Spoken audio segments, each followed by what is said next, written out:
En este caso, tuvimos una inflación mensual del 1,67%, que en este caso fue 2,28 veces el promedio histórico para los meses de enero entre 2016 y 2021, cuando ese promedio se ubica en el 0,73%. Esto lleva a que con esta importante inflación mensual del 1,67%, la variación anual puesta en enero del índice de precios al consumidor sea del 6,94%, muy cerca de la barrera del 7%. Este resultado, pues en línea con las expectativas de los analistas, se encuentra por encima de las cotas superiores de estas expectativas, en donde en el caso de la inflación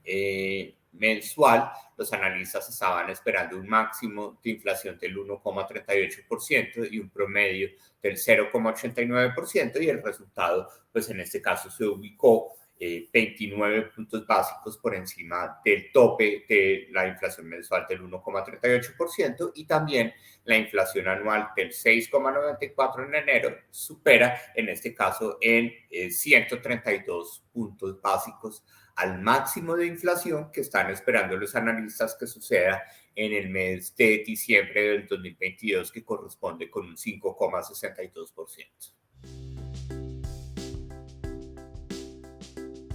Cuando queremos entrar a descomponer el resultado del 1,67% como inflación mensual, estamos observando que el 40% de ese comportamiento está explicado por los alimentos consumidos al interior del hogar, que contribuyen 67 puntos básicos, en donde la mitad de ese aporte está concentrado en productos como papa, carne, plátano, frutas frescas y leche, en donde no más la papa llega, a título de contexto, a aportar 11 puntos básicos y a observar también una inflación anual del 140%,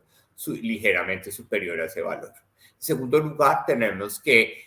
transporte y comida fuera del hogar están aportando cada uno de ellos 24 puntos básicos, en donde en transporte es importante resaltar el impacto del transporte urbano, en donde 16 dominios urbanos presentaron un incremento de tarifas, y advertir que seguramente en el mes de febrero vamos a seguir viendo una presión muy importante en la medida en que los incrementos de tarifas se hicieron hacia mediados del mes de enero. Y finalmente,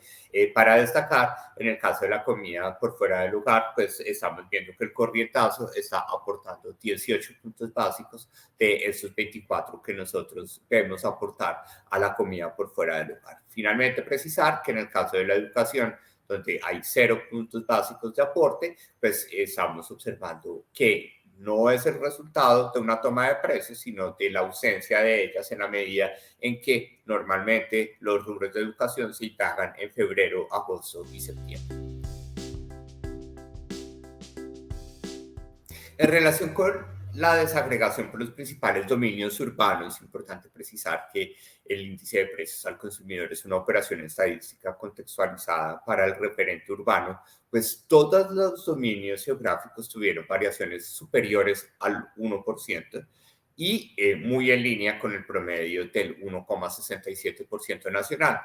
Tenemos a Ibagué, a Riohacha y a Pereira como las tres ciudades con una mayor inflación mensual: 2,39%, 2,37% y 2,32% respectivamente. Mientras tanto, tenemos a Pasto y a Cartagena como las ciudades con menor inflación, respectivamente 1,29 y Cartagena 1,31.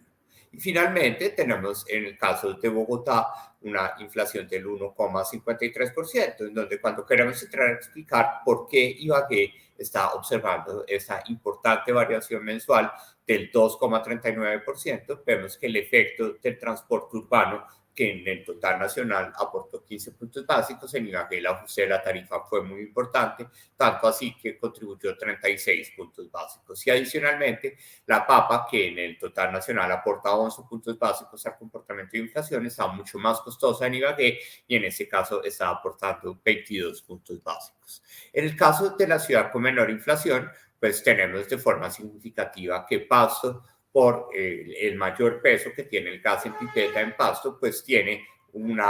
que vio un ajuste regulatorio a la baja, pues en Pasto el gas que no aporta puntos negativos al comportamiento de la inflación, pues está aportando 20 puntos básicos negativos. En términos de clases sociales o nivel de ingreso, que es una desagregación muy importante para el país en este momento en el que estamos viendo una inflación de alimentos muy importante, pues muestra que la brecha entre los hogares en situación de pobreza y los hogares con ingresos altos, pues sigue siendo muy importante a la hora de leer el dato anual del 6,94%. En el caso de los hogares pobres y vulnerables, estamos viendo en promedio una inflación del 8,3% anual, mientras que los hogares de ingresos altos están viendo una inflación del 5,56%,